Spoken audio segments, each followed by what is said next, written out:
Join me, 48 Hours correspondent Erin Moriarty, on my podcast, My Life of Crime, as I take on true crime investigations like no other. This season, I'm looking into the labyrinth of crime and secrets within families. I'm cutting straight to the evidence and talking to the people directly involved, including investigators and the families of victims. Listen to My Life of Crime with Erin Moriarty wherever you get your podcasts. Inspired by the life of the savvy and ambitious Colombian businesswoman Griselda Blanco comes a new Netflix original limited series. Griselda tells the story of a devoted mother who, with her lethal blend of charm and relentless savagery, creates one of the most powerful cartels in history. Witness Sofia Vergara's captivating transformation into the godmother of the underworld. Griselda, now streaming only on Netflix. Bernigan, Bernigan, Bernigan, ABCs.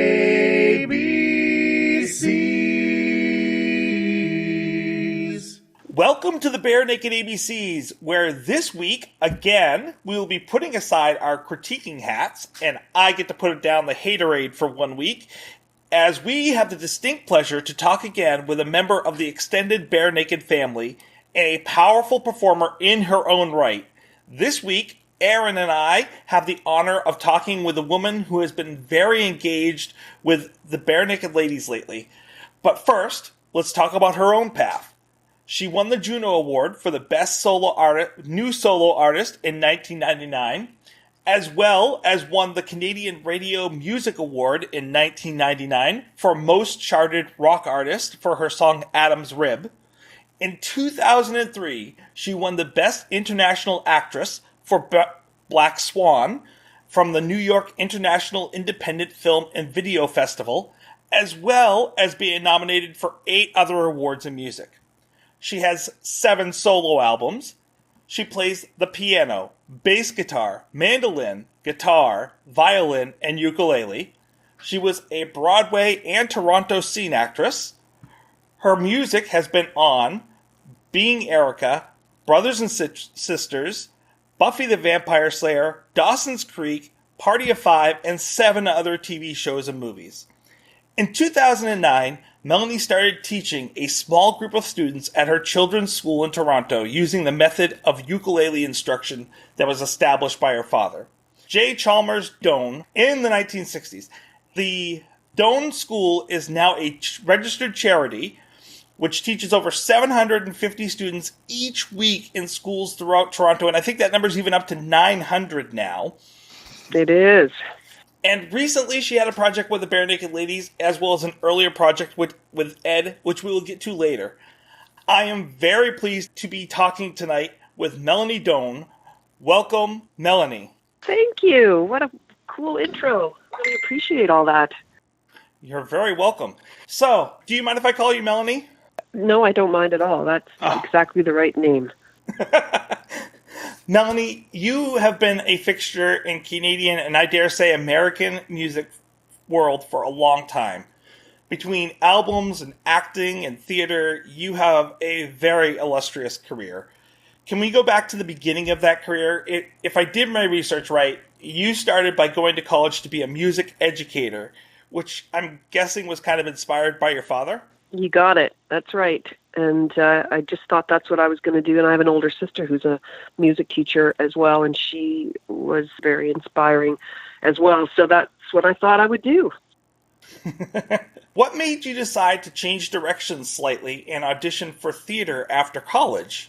Well, I was still in college when I did an audition because I was wanting to get a job, a summer job.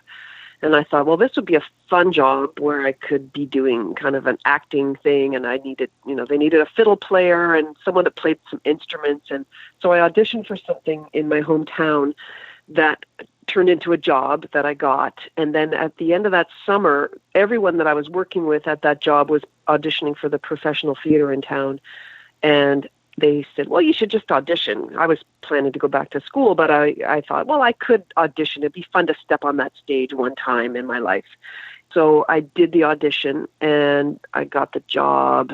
Then I had trouble because I was I was sort of hooked into this situation that really was exciting, and I decided to take a year off of school.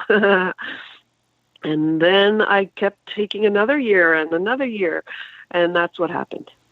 So on Wikipedia, it says that your first show was Joseph and the Amazing Technicolor Dreamcoat, which I'm guessing it sounds like that was the second one that you did at the Neptune Theater. Is that right? That's right. That was the professional show that I auditioned. I just thought, well, maybe I'll just, who knows? I'll take a try and I'll audition for that.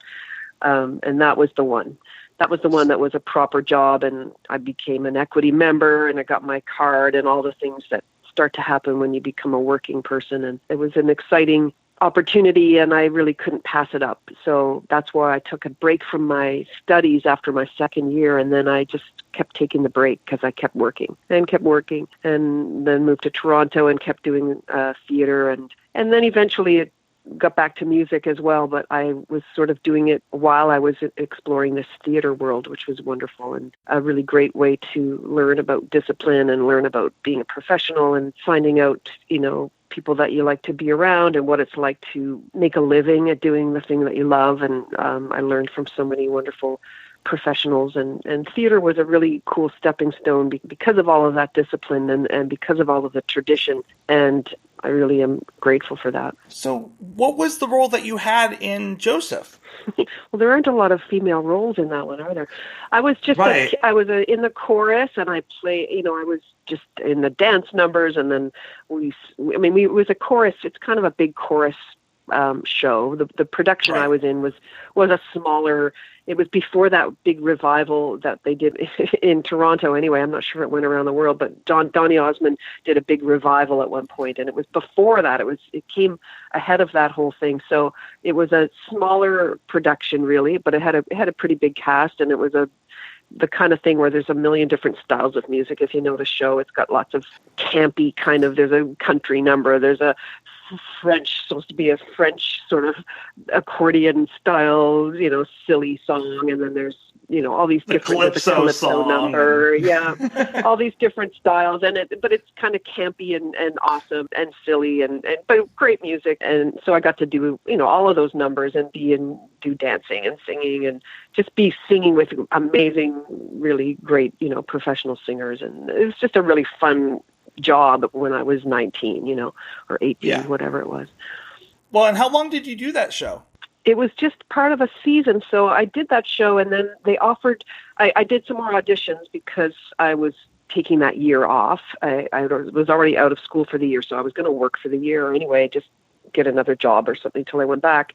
And then they offered me some more shows that year during the season. So that show would have been for a month maybe. And then there was another couple of shows that year that I got a part in.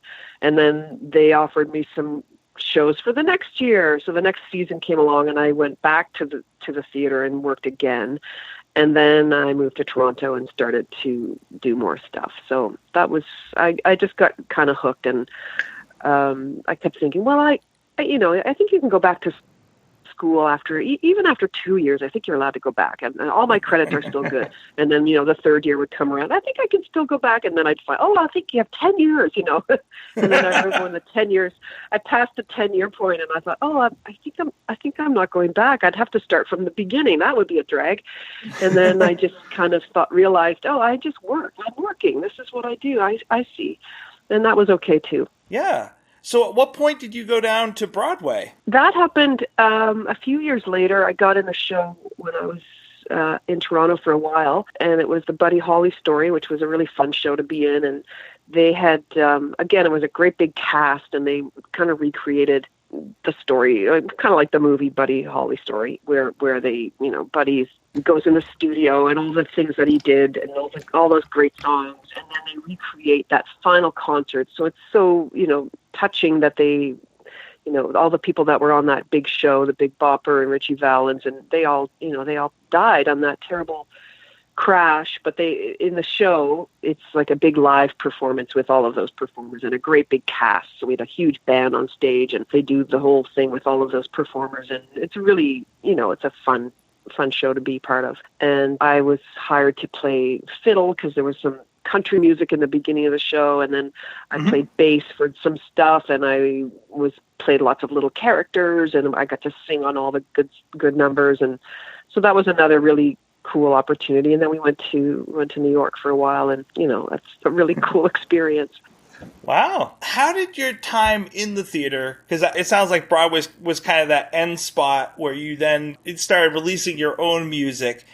How did that theater time shape and mold you into what you now bring to music education today? I don't know where the education crosses over with the theater part, but I know that the discipline and the dedication to the art is something that the theater taught me so that I could move into creating my own music. And I had the structure, or the example of structure, from theater that really helped me when I moved into songwriting and into working with my own band and doing things. Because if you don't have structure, you're creating your day. When am I going to write this music? When will I rehearse? When am I going to do all the things that I want to accomplish? And they're all on your own schedule. It's up to you to figure it out and execute it and make it happen and find places to play and get an agent and all those things that you need to do. And I learned about that kind of hard work from the theater.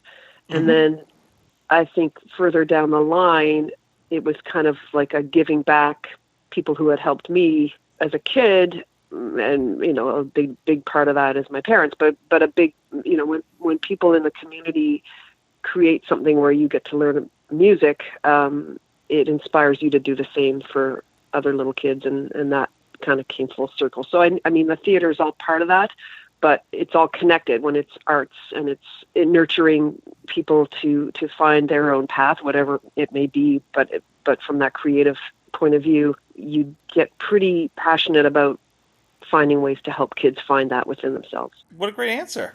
I was just listening a little earlier to Adam's Rib.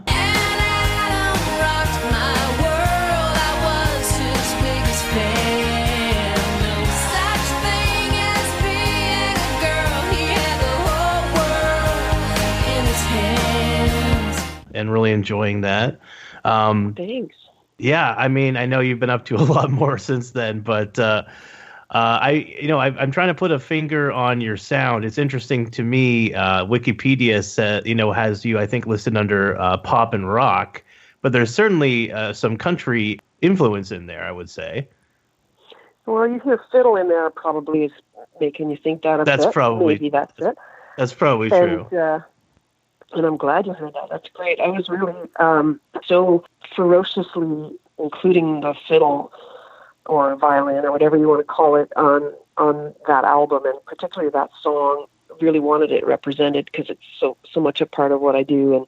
And then people sometimes get confused about, well, what is the style of music you're playing? I think that kind of a influence that way back, John Mellencamp had used fiddle on some stuff, but it was really, of course it has a folky and country feel, but it was also really rockin' sound. And that was an example that I used to look to and try to explain to people. It doesn't have to just be slotted here or there. You can use it, it's a pretty versatile instrument. You can use it all over the place.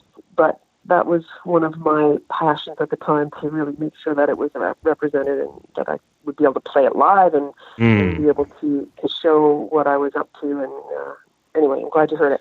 Thanks. Well, I certainly agree. I love the fusion of rock and strings, and some of my favorite albums have been introducing strings into rock and kind of blending the beautiful kind of gliding, singing element of the strings in with the much more kind of thumping rhythm section oriented focus of rock. So how would you characterize your music? I mean, certainly your style has changed over the years, and you've been all over the place. But if someone were to ask you to characterize or classify your music, if you could do such a thing, how would you do it?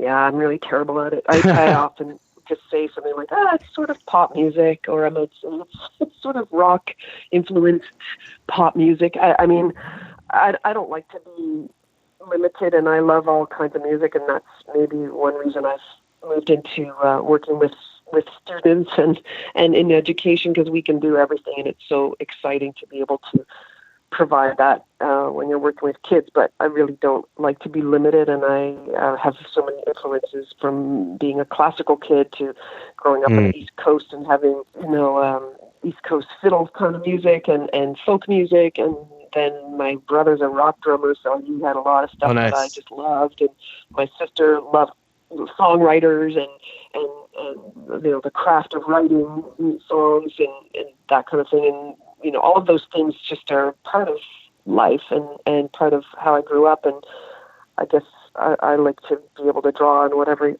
I feel like at the time. And you don't always get to do that. It's not always easy. But a band like Bare Naked Ladies are a great example of just you serve the song. I need to write this song now, and I'm going to serve the song. And I think ultimately, when you do write, you can look at it that way. The song will tell me what needs to happen here musically. And if you're versatile musically and you already have a band who's versatile, you're writing with other people who are versatile, then you can draw on all of those different things. And that's, to me, the ultimate, is being able to express and explore all of that. So what inspired you to go into music writing? You were doing the theater for a while. You came from this background of music education. What inspired you to go out and do your first solo album? Yeah, I didn't plan on it. Everyone else in my family were writers, and I never saw myself as a songwriter because they were all really, really good. My dad was a good writer. I had a big sister who was writing songs as a kid. Like, she was one of those big sisters. Oh, I wrote a song today, and she'd play it for you, or I wrote something for you to sing. And she was one of these great, smart kids. And my brother was doing it too, and I just was always the one that was kind of the performer, and I would play on that. Oh, I'll play on your thing. Or they'd be so creative, and I just didn't see myself as a songwriter. But when I moved away and went to Toronto, and I'd done lots of theater, and I started to work a bit as a sideman. So after some of the theater stuff, and before I started writing, I got hired to perform in other people's bands. So I would get hired to be a fiddle player, or maybe a bass player, or come sing background and play mandolin. And we have a tour, we need to hire somebody. And so I was doing a fair bit of kind of gigging as a musician, and learning a little bit about what that's like, and meeting musicians. And I was enjoying it a lot. I like being a sideman. I'm a good band mate, and I'm a good contributor in that way. But I started to notice that I was getting kind of, not exactly agitated, but I was noticing that, I'm starting to be kind of nitpicking whatever that creative person who had hired me. I was starting to pick apart their work a little bit, like in my head. I was like, that shouldn't be like that. It should be like this. And I don't like this arrangement. I mean, this arrangement's driving me crazy. I feel like it should be like this. And it wasn't necessarily appropriate, but what I realized was that I needed to write. I needed to write my own stuff. I needed to be the boss of my own thing, because I had a creative need, and there was nothing wrong with anything anyone was doing. Of course, it was just that I was growing, and I needed to find my own outlet, because that's why I was nitpicking, because I was like anxious to get my own thing going. So I finally took a clue for myself and started to take steps. But that was a bit of a process. I didn't expect it. I didn't know that I had that in me. So eventually, I took a leap and did like a gig. I asked some guys. There was a band from Halifax called the Hopping Penguins, and they were a couple years older than me, and they were the kind of band, and they actually still play together. Great guys, and they would do lots of fun cover stuff, and they used to pack the bars in Toronto. Like every Friday and Saturday, they would be playing somewhere, and I asked them if I could open. I just need one opening spot. Would you guys mind? And they let me open for them one night, on a Friday night somewhere. And it was the first, time that I put any of my own music or got up there and did it. And it was really exciting. And that was kind of the beginning, and kept going. So thanks to the Hopping Penguins who let me open for them at the Horseshoe Tavern or wherever it was that night. Well, I'm certainly glad they did. And I'm glad that you discovered that creative spark and decided to act on it. That's wonderful. Oh, thank you. So is the Horseshoe Tavern a big place up in Toronto? Because you had your start there. Bare Naked Ladies had it was a pretty big, important thing in their lives as well. I believe that was the first time that they played with that Ed and Steve also had Andy and Jim come up on stage with them. And so there's, is that right? I don't think I knew that. That's cool. Yeah, that makes sense. It's a small place. It's not big at all, but it's just a place where the location is right in a spot that we all gravitate towards, especially, well, when I first came to Toronto, it was like, what's happening at the Horseshoe? It was such an iconic place. We knew where it was. We knew about it. We knew that bands play there. We knew that cool people we liked would be there. And so that's why it's so awesome. It's been there forever, and we've all had maybe a special memory or a start there. That's but it's really not big, it's tiny. Yeah. Sorry, Aaron, I interrupted you. Well, I just got excited because I heard her mention Halifax. So, did you grow up in Halifax? Yeah. Melanie? Oh, wow. Yeah. So I have my aunt and uncle. They're out in Victoria now, and they went to Moncton for a while before then. But I remember for most of my childhood, they lived in Halifax, and I used to go up there and visit them, and have really fond memories of the summers in Halifax I would spend with them. And yeah, it's just kind of a special place in my heart because of that. So that's really cool that you're from there. Oh, I'd like to hear more about what they did there, but you can tell me later. I'm going to put you on the spot a little bit, Melanie, because I had a question about Halifax. Given that Halifax is kind of your place, your hometown, what is your take on Hello City? Yeah, well, I remember, it's not my impression. I was always upset that they had a negative vibe, I always felt bad about that. I thought, oh no, I've got to make up for the fact that it wasn't a good time when they first went to Halifax. But what can you do? What can you do about it? I felt bad about it. I tried to erase it. That's what I tried to do. Try to erase that by being an extra good Haligonian at all times. So when I'm in the presence of the Bare Naked Ladies, that's all I could do. So how did you come to meet the Bare Naked Ladies?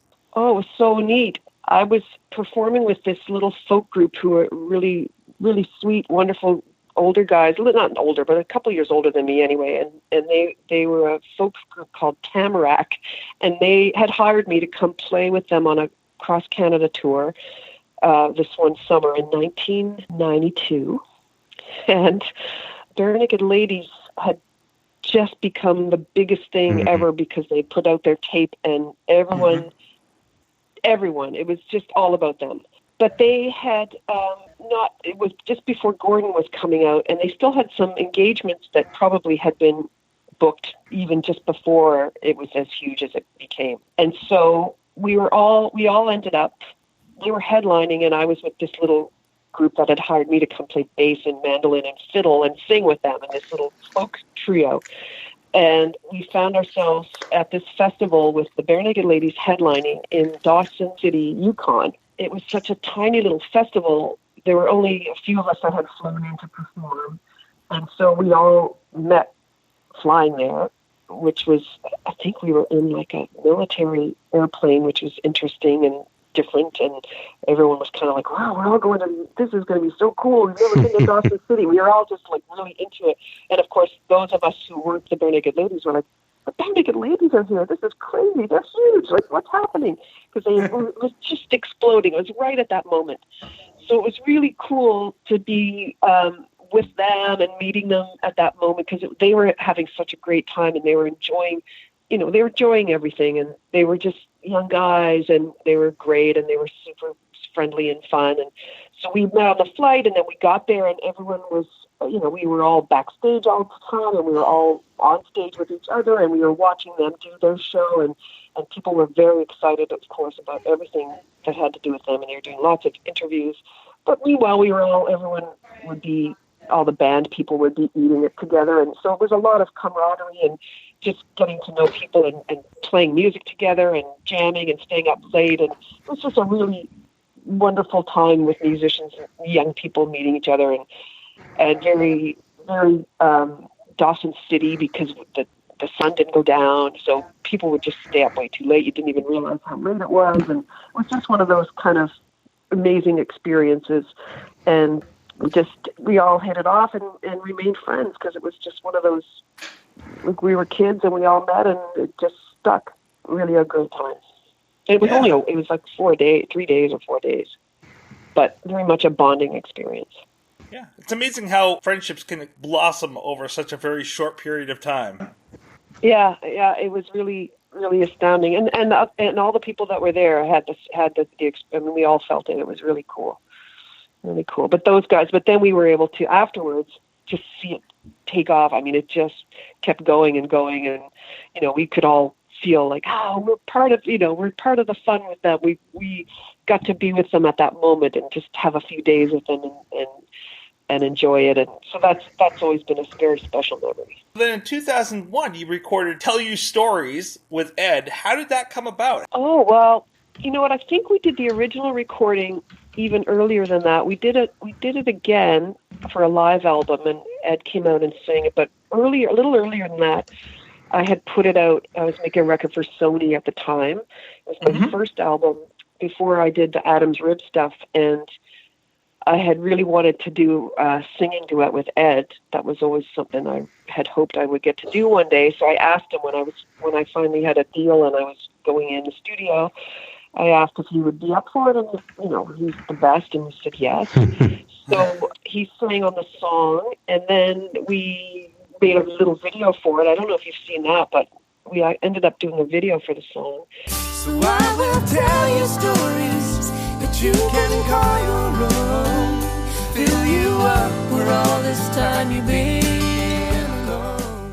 And they were on the road. They were just, at that point, just all the time, just gone. And because that's when Maroon was blowing up for them. I think that must have been it. But no, this was before, when we did the video, I think it was in 97 or something. Oh, okay, so just before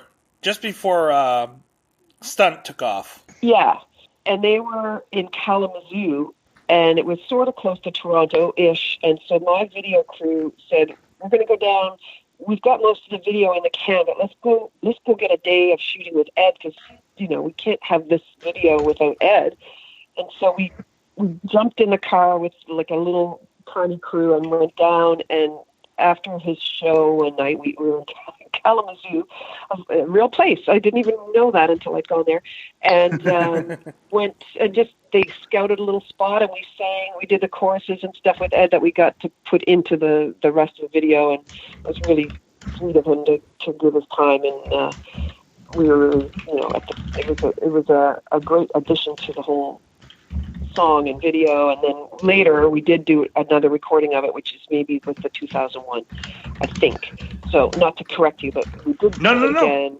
And that was like I did a live performance, and Ed was like our special guest at the show.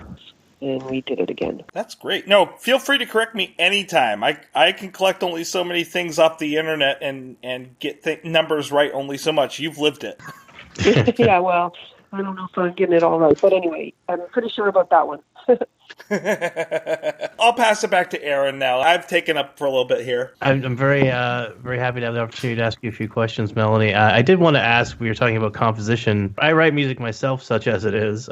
And for me, it's sort of a compulsion. And I wanted to ask you, it's sort of always been sort of therapeutic for me. What purpose does composition serve for you? There's the therapeutic side for sure. Usually, maybe it's somewhat of a compulsion, but I don't have a lot of choice in the matter, is how I feel. Usually, similar to that time when I was playing for other people and I was starting to get bugged, it's like, what's bugging me? Why am I so bugged?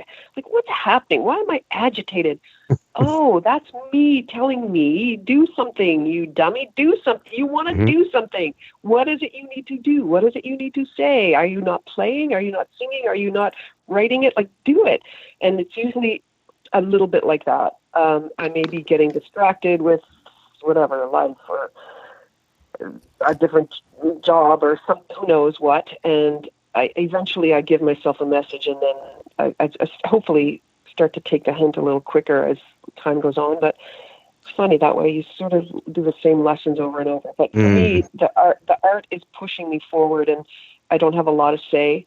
And I hopefully get better at listening to the signals and the signs that oh, that's something bubbling up that wants to come out, and that's a good thing. That's the signal. Okay, something good is coming, and now I know to listen and either get in the studio or just write it down or get my little book out or get out the guitar or sit at the piano and whatever it may be, but something's coming. Excellent, thank you. I just one more question about your personal process. I'm just curious because for me, the most difficult thing is always saying to myself, okay, this piece is done. Because I never really want to give it up. I'm always like, oh, I can come back and tweak it or change something here. So the hardest part for me is just putting it down and walking away and saying, okay, this is a finished song now. I don't know about you, but how do you deal with that, with just wrapping everything up at the end? Usually it's a deadline, knowing you're going to have a gig, like that's a really good motivator. Oh, Yeah. I'm going to get up and I really like this song. Okay, I really didn't quite finish something, isn't quite finished, but I'm going to sing it on Friday, So, and I have to teach it to everyone tomorrow.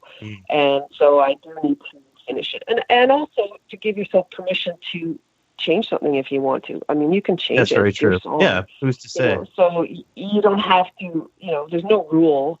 I've written a lyric 20 years ago and then finished it, this week. There's no rule. And I've taken songs and just gone, you know what? I really love this lyric, but this isn't working for me anymore. I don't like this music anymore. It's gonna be a whole new song. Boom, it's done. I get to do whatever I want. Yeah, we've actually, that's true. We've actually seen a couple of songs already in the show that we've done for the Bare Naked Ladies where there were alternate versions or later versions, and they were quite different and even completely different song titles. So that's extremely true. Excellent answer. Really, you're in charge, right? And it's sort of that giving yourself permission to just make it right, giving yourself permission to get up and do it and know that it may not be finished. Who cares? Who cares? But when you're a performer, you want to serve your audience. You want to be respectful, and you want to be professional. So you got to do something. You have to be polished or make a decision in that moment. But then who's to say it's not going to change in time? You can do whatever you want. I give you permission. All right. I'll just next time I'm having doubt, I'll just say, you know what, Melanie said it was okay. So Melanie said, everybody. Melanie said. You can use that. They won't know what you're talking about. Thank you. That's a wonderful answer. Now I have to ask. I'm very excited because you're a Canuck. I'm very excited to ask you about this because I'm always bringing them up. But Tracy and Michelle are. Yeah, No. So worried. Some hockey players. It's not going to. No. I don't think so. I don't consider it. But are you a fan of the Tragically Hip? Yes, I am a fan in a way. I do not know a lot of songs off the top of my head that I can sing along with, and that's just because I'm like that about everything. And I'm bad at remembering lyrics, and I could probably sing along without the proper words to a lot of songs. I could probably play bass to a lot of things, but I didn't ever go to a show, and I guess I'd have to, maybe a real fan would say, well, then you're not a fan. I'm not a fan. I'm not, no pun intended, but I'm not a fan of setting boundaries like that, Well, so I'm a fan in out of respect and admiration in that sense, absolutely. And I met Gord a few times and just think he's a wonderful, what a wonderful person, amazing legacy in the work and everything that he's done. And so that's all undeniable. And I wish I had seen him. I just hadn't. I haven't seen a lot of people. I'm one of those people that. Maybe I don't get out much. I'm not sure. I tend to see stuff when I'm also working or performing, and then I'm kind of living life. And I've got kids, and I'm home, and I'm doing stuff, and I'm not out at a show every night type of person. And maybe growing up in Halifax, we didn't have a lot of. Well, there's that. We didn't have a lot of big tours coming through. I mean, a lot of people, moths, but not tours. A lot of people that grew up with me, they would see anything that did come, but I wasn't in the loop on all of the, the very few shows that did make it all the way to Nova Scotia. I didn't get out to them So that wasn't something I was always trying to do. So it's just not part of my yearly schedule of which shows am I going to see. So I'm an oddball that way. I'm not a normal person. Well, So I'm sort of introverted, so I can relate to staying at home a lot and just working on stuff and working on recording and things. And I admit I myself never saw them. Unfortunately, I would have loved to, but I do enjoy a lot of their music, and I'm just excited to talk to someone who knows who they are, because I'm always bringing two bands that I'm always bringing up in comparison when we talk about BNL. That's cool. They might be Giants and the Tragically Hip, Oh, and I feel like Tracy and Michelle are always kind of like, what are you talking about? He's educating us on them while we're educating him on BNL. Yeah, because that's true. I am by far the least knowledgeable person about BNL in the show, but I've been certainly enjoying all the music that I've been exposed to, and all the opportunities that it affords to talk to people like you. So it's been a real pleasure working on this. Oh, that's really cool. So you mentioned education, and I don't know pardon me because I came in a little late here, but have you guys talked about USchool? We have not. No, we haven't yet. I want to hear about USchool. Yeah, so how did that come about? In 2009 you were doing pretty successful with these albums, and you were really going strong, and you start up USchool. Like, how did that happen? Well, I started it for my kids. They were little. They were in grade 1 and 3, I think. And I wanted to do something that was even just a little taste of what my dad had given us in our city of Halifax, because he was a big music educator in our town and created a very huge program in our schools, and it was a really wonderful place to grow up. And I wanted to do something that was even just the tiniest bit the same as that. I wanted to give them a taste of the ukulele program and some of what he had done for us in our city. So I volunteered at their school, and the school was kind enough to allow me to come in. And what I proposed to them was that I would come for 30 weeks of the year. I would come in every week and work with this group that I was going to start. And then I also said, further to that, I would really like to come next year too, because I'd like to take these kids to the next, to the advanced group, and then I'd like to start new beginners next year.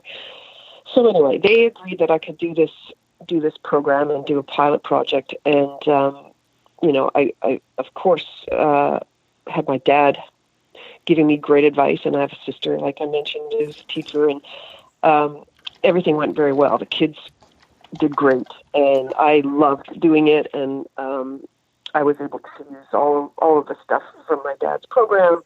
And then the second year we had 2 groups, and then the third year we had 3 groups.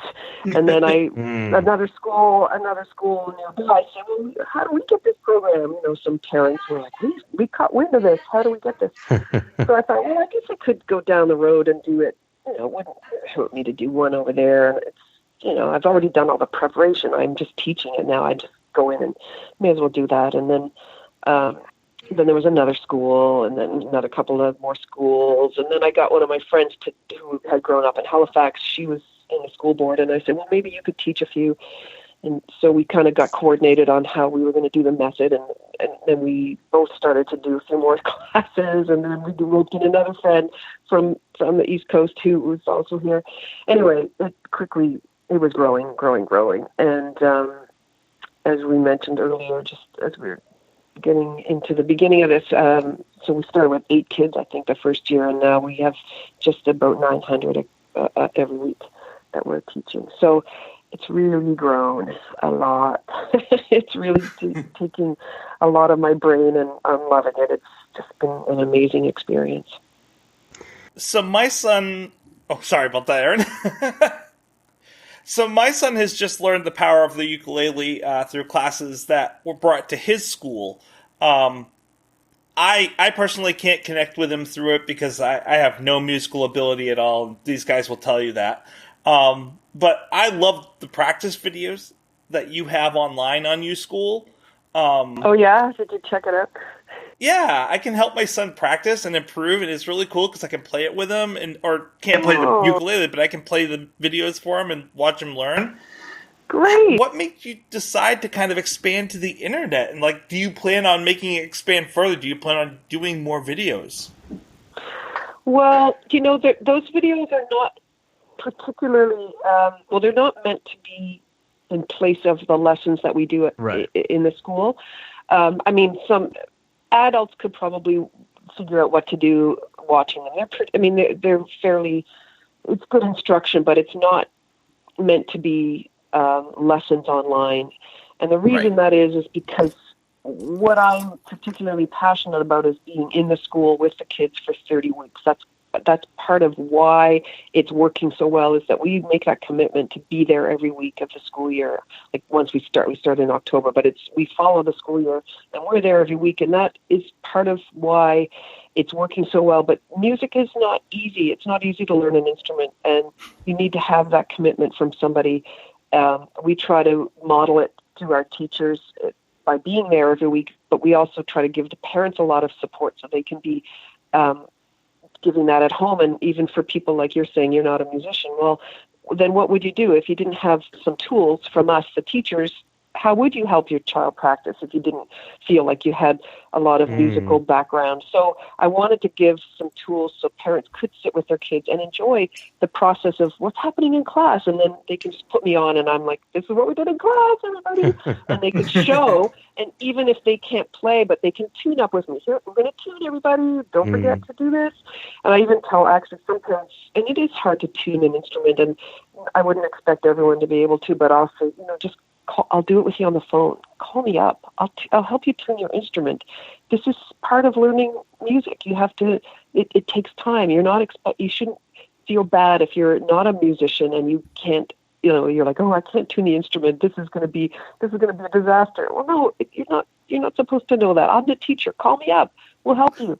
So I tried to think of as many things as I can to give some sort of support, so that everyone can have a good time with music. Because what a gift it is, What an amazing thing to be able to play music in your life. And if you can play it at home with your family, if you can play it with your friends, and if you can have it for the rest of your life, it's really a profound thing. And we take it really seriously. We have a ton of fun.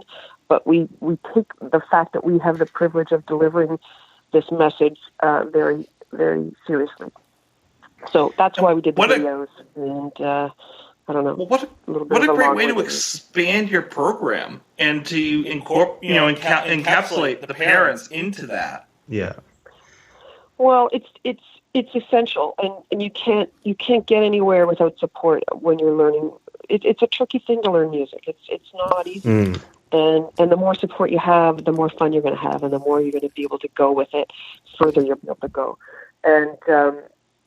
And when you have support from home, we can see when parents are engaged, we know which children are right away having parents who are like, we want them in this program, and they're so excited, and they're like, we're going to practice, and we're going to, and when you, in a couple of years, we'll buy you a nicer instrument because you're doing so well, and we can see the difference. So I feel like it's my job to some people didn't have music in their families. They don't know the power of it. So if I can somehow reach to those families that maybe didn't have it and say, you know what, try it. Here's the video. Sit with your child when it's practice time and have fun together. You're going to enjoy it. Just let them show off. Let them show you what they can do. Put me on and I'll take them through the skills, and they can just show you their stuff. They're going to be beaming, and then you just tell them how great they are, and start there, see what happens. And then we see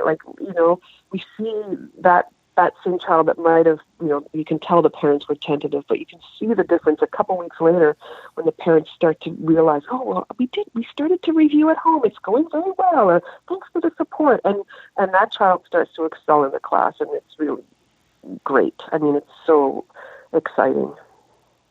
Yeah, and by the way, if you're listening at home, you can check out the website at USchool. That's the letter U and then the word school.ca. Very cool website. You can see a video involving the Bare Naked Ladies, for instance. And I see on the website here, students have performed with Sarah McLachlan, the Bare Naked Ladies, of course. And before even a musician, I'm probably a nerd. And so I'm really happy to see Chris Hadfield, and really jealous to see Chris Hadfield listed on there, one of my favorite Canadians as well. Super who broke the internet famously a few years back with his cover of David Bowie's Space Oddity from the International Space Station. So that's really super cool. I think that's a really awesome program, and I think that's really awesome that you would do that. Oh, well, thank you for that, and I hope if people take a look, they'll see just how wonderful it was that the Bare Naked Ladies gave their time and came in the studio with us and supported the program, and it has just meant the world to me. How do people go about donating to this wonderful cause? You can just come to uschool.ca and check out the video, and you can hear the song that we did together. And if you feel like donating, you just press the donate button. That's it. Nice and easy. Any donations, we'll be most appreciative of any donations. What we're doing right now is trying to reach the kids who are on our waiting list. We've got a lot of, what we do is go right into the schools. So we take our program to all the public schools, and we've got schools waiting for us to start programs at their location. And we do that because we want to reach all the neighborhoods and kids where they live, because a lot of families who aren't going to have opportunities to do instrumental music, a lot of the reasons they can't is because it's cost prohibitive, or also they can't travel after school. The parents might be working, and kids can only really do programs at their own school, and then they get picked up and they go home. But if we go into the school, we can do it at lunch, we can do it after school, and we can make it accessible to kids that might not have that opportunity. So what we do is, we're serving a lot of students right now, and we've got a lot of schools waiting for us to come in.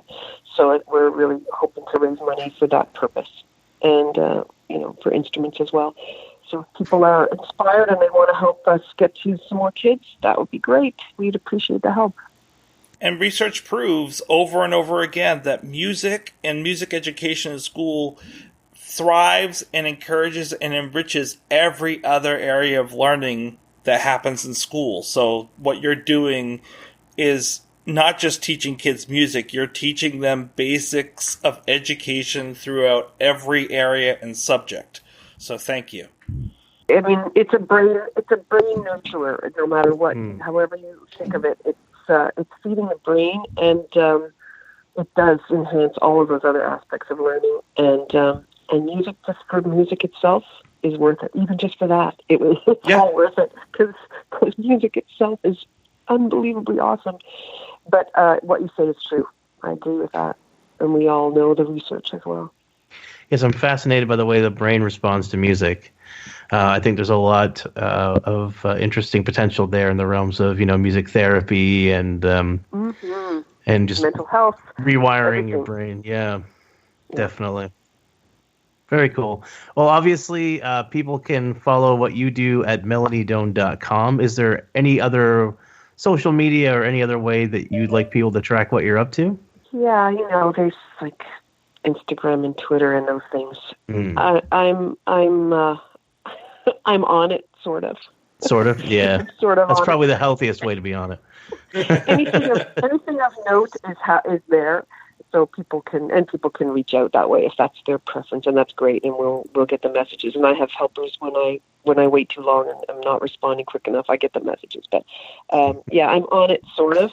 People are like, "Why don't you? You've got the school and you've got all these kids doing stuff. Why aren't you? There should be way more Instagram, and you're doing so much. It's just not. You've got so much content." And I'm like, "Yeah, because I'm busy. I'm busy doing it. I'm doing a program. I've got my hands full. I go to a whole event, and at the end I go, oh, I guess we should have taken a photo of that. But my hands are full, like literally full of things. Like I'm holding on to instruments and I'm teaching. It's totally full up. So yeah, I need to retrain myself so that I'm better at that. But the reason I'm not better at it is just that I'm doing stuff, and that's okay. That's a good reason, I guess. At this point, that's all I can. That's all I can do. Aaron, I know you had a question. I know you had a question about the guys, about the ladies, and I'll come back to that. I'll let you finish up with that question. Sure.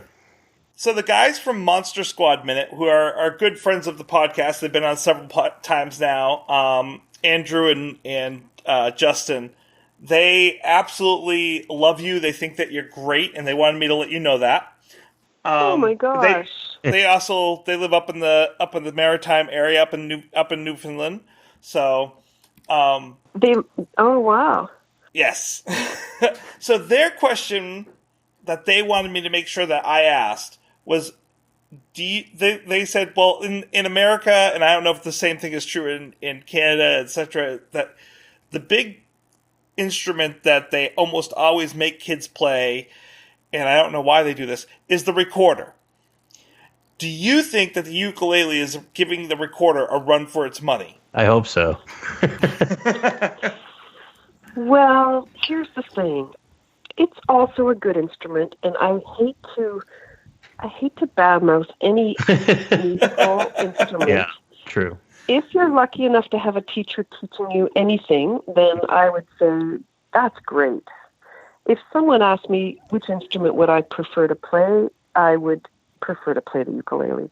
And if I was asked which instrument I would prefer to deliver education and deliver the message of music and all the things you can do with music in your life, which instrument would I choose to teach all of that? I would choose the ukulele. And further to that, I would say, and my father would say this, so I'll say it. My father has taught me this. There is no better instrument for delivering music education than the ukulele, because you can play everything on it. You're singing. Number one, you can sing. You can't sing while playing a lot of instruments. It's affordable, and you can do melody, harmony, and rhythm all at the same time. And those are all of the main elements of music. Plus you add in the singing and ensemble work.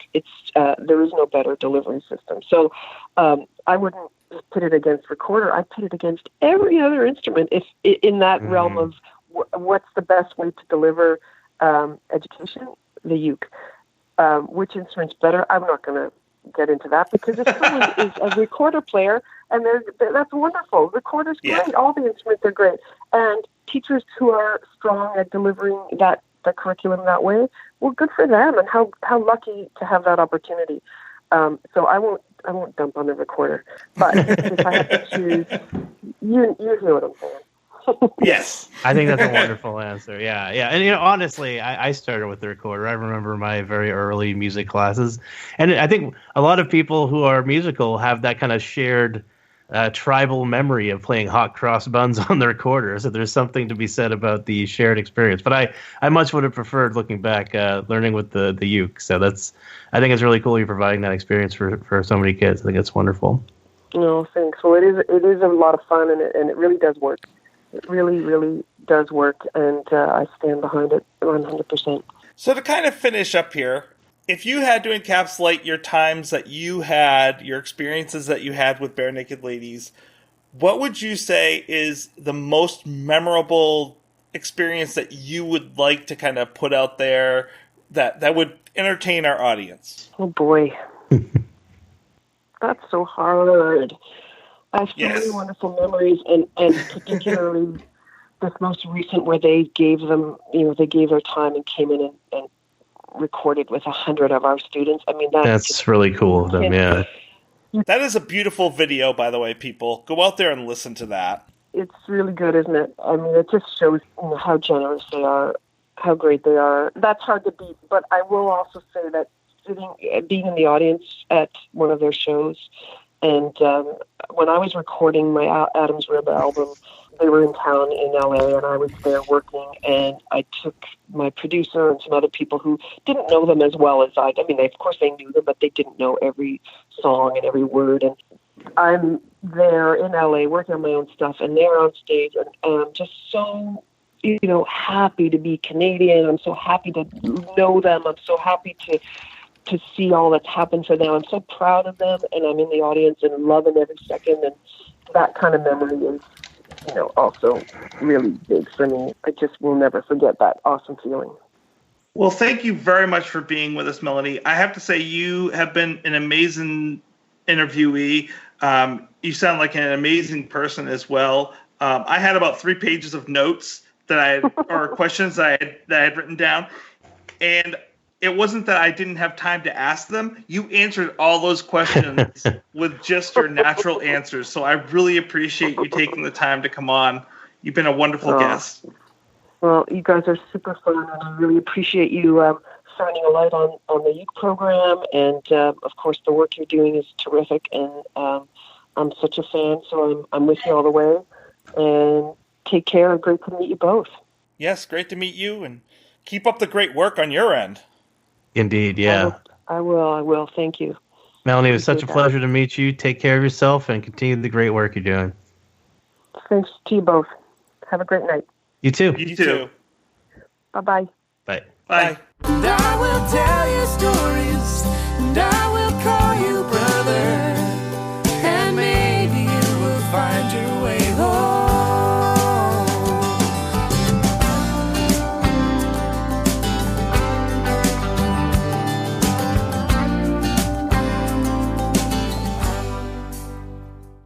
To celebrate joining Pantheon Podcasts, Rock Camp, the podcast, the official podcast of Rock and Roll Fantasy Camp, is giving away a guitar signed by Mike Portnoy of Dream Theater, Marty Friedman, formerly of Megadeth, and legendary shredder Zakk Wylde, plus our rockstar counselors like Vinny Appice, Monty Pittman, and more. To enter to win, simply follow, rate, and review our podcast on your preferred platform, and that's all you have to do. For more information, go to rockcamp.com/podcast.